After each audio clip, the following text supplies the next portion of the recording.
नमस्कार, शीतल की कहानियों में आपका स्वागत है। आज की कहानी है पिता या घर का चौकीदार। आज राम किशन जी सुबह उठे तो देखा बेटा बहू अपने बच्चों संग कहीं जाने को तैयार खड़े थे। राम किशन जी के बाहर आते ही उनका बेटा बोला, पिताजी हम लोग 2 दिन के लिए बाहर जा रहे हैं, कल रात तक घर लौटेंगे, इसलिए आपकी बहू ने आपका कल तक का खाना बनाकर रख दिया है, आप गर्म करके खा लेना और घर का ख्याल रखना। तभी राम किशन जी ने कहा, बेटा तुम लोग मुझे हमेशा छोड़कर चले जाते हो, एक दिन के लिए तो मैं जैसे तैसे गुजारा कर लेता हूँ, लेकिन 2 दिन काटने तो मेरे लिए बहुत मुश्किल हो जाएंगे। यहाँ ना तो अकेले मेरा दिल लगता है और ना ही मैं बासी खाना खा पाता हूँ। अगर तुम्हें घूमने जाना है तो फिर मुझे भी साथ ही ले चलो। तभी व्यंग भरे शब्दों में उनकी बहू बोली, अरे पिताजी आपसे तो चला भी नहीं जाता, फिर भी आपको घूमने का शौक चढ़ा है, और रही बात खाने की तो इतना तो एडजस्ट आपको करना ही पड़ेगा, आखिर हमारी भी अपनी लाइफ है।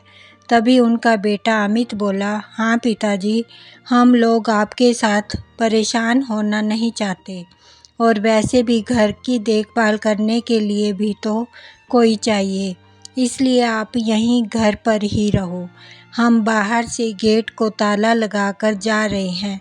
इतना कहते हुए उनके बेटे और बहू अपने बच्चों के साथ घर से बाहर निकल गए। राम किशन जी खिड़की के पास जाकर कार में जाते हुए अपने बच्चों को देखने लगे और थोड़ी देर खिड़की से बाहर यूं ही ताकते रहे। फिर उदास मन से रसोई घर में गए। खाना खोलकर देखा तो कैसरोल में रोटियों का ढेर था और सब्जी के नाम पर डोंगे में पतली सी दाल रखी थी। देखते ही मन सोचने लगे कि क्या यही खाना खाकर मैं 2 दिनों तक गुजारा करूँगा। लेकिन फिर जैसे तैसे मन मारकर खाना खाया और कमरे में आकर बैठ गए। तभी अचानक उनकी नज़र अपनी पत्नी की तस्वीर की ओर गई तो आंखों में आंसू उमड़ आए।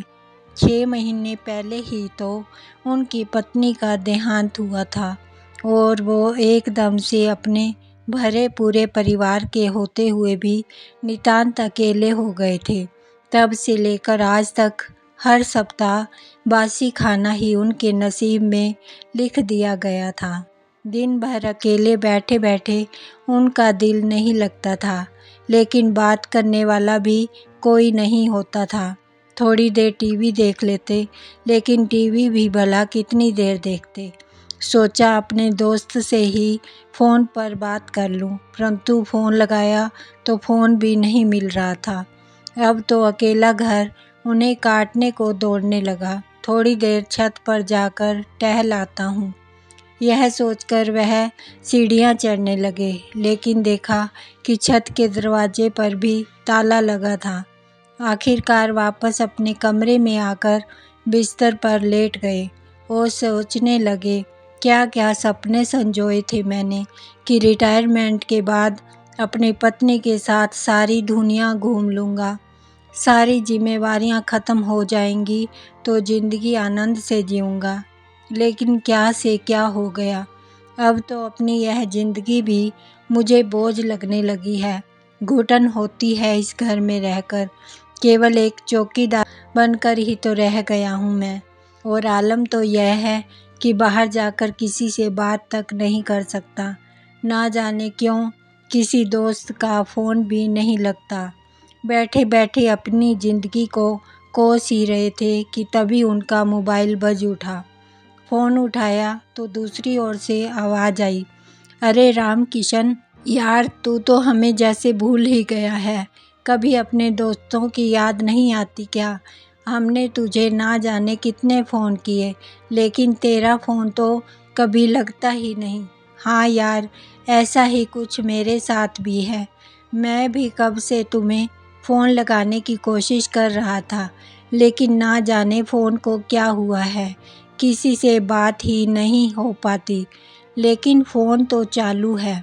रामकिशन जी बोले तो उनके दोस्त ने कहा, अच्छा यह वह सब छोड़, यह बता कि भाभी के जाने के गम में कितने दिनों तक यूं ही घर में पड़े रहने का इरादा है।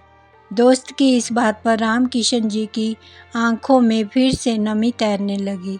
तभी उनके दोस्त ने कहा, हम सब दोस्त मिलकर अयोध्या घूमने जा रहे हैं और हम चाहते हैं कि तू भी हमारे साथ चले। पिछली बार भी तुमने मना कर दिया था, लेकिन इस बार तुम भी हमारे साथ चलोगे। दोस्त की यह बात सुनकर रामकिशन जी हैरान रह गए। नहीं यार, मैं तो कहीं जाने से मना नहीं किया, तू कब की बात कर रहा है? अरे जब पिछली बार हम तिरुपति गए थे तब मैंने तुझे फ़ोन लगाया था, लेकिन तेरा फ़ोन तो लगा नहीं। तेरे बेटे को फ़ोन लगाकर पूछा तो उसने कहा था कि तू अभी कहीं नहीं जाना चाहता। इतना सुनते ही रामकिशन जी के पैरों तले ज़मीन खिसक गई। फिर उनके दोस्त ने कहा, इसलिए इस बार मैंने तुझसे ही बात करना उचित समझा, लेकिन 2 दिनों से फ़ोन लगा रहा था, तेरा नंबर लग ही नहीं रहा था। किसी दूसरे नंबर से फ़ोन लगाया, तब कहीं जाकर तुझसे बात हो पाई है। दोस्त की बातें सुनकर रामकिशन जी हैरान रह गए। तभी दूसरी ओर से आवाज़ आई, अरे क्या हुआ रामकिशन, कहाँ खो गए? तभी रामकिशन जी बोले, हाँ हाँ, इस बार मैं ज़रूर जाऊँगा। कब जाने का प्रोग्राम है और कितनी पेमेंट देनी है? हमें सोमवार को निकलना है और पेमेंट की चिंता मत करना, तेरा चलना ही हमारे लिए बहुत है। ऐसा कहकर उनके दोस्त ने फ़ोन रख दिया। फ़ोन रखते ही रामकिशन जी ने अपना मोबाइल चेक किया तो देखा उनके बहुत से दोस्तों के नंबर ब्लैक लिस्ट में डाले हुए थे, ताकि फ़ोन पर उनकी किसी से बात ना हो पाए। हे भगवान, तो यह सब मेरे बेटे का किया धरा था। रामकिशन जी आश्चर्यचकित रह गए। उन्होंने अपने सारे दोस्तों के नंबर अनलॉक किए। अगले दिन उन्होंने अयोध्या जाने के लिए अपने कपड़े बैग में पैक कर लिए और ज़रूरत का सारा सामान रख लिया। रविवार की रात को बेटा बहू घर पहुंच गए, लेकिन किसी ने अपने पिता के कमरे में जाने की भी जहमत नहीं उठाई। अगले दिन सुबह सुबह ही रामकिशन जी नहा धोकर तैयार हो गए और अपना बैग उठाकर कमरे से बाहर ले आए। अरे पिताजी, कहाँ चली आपकी सवारी?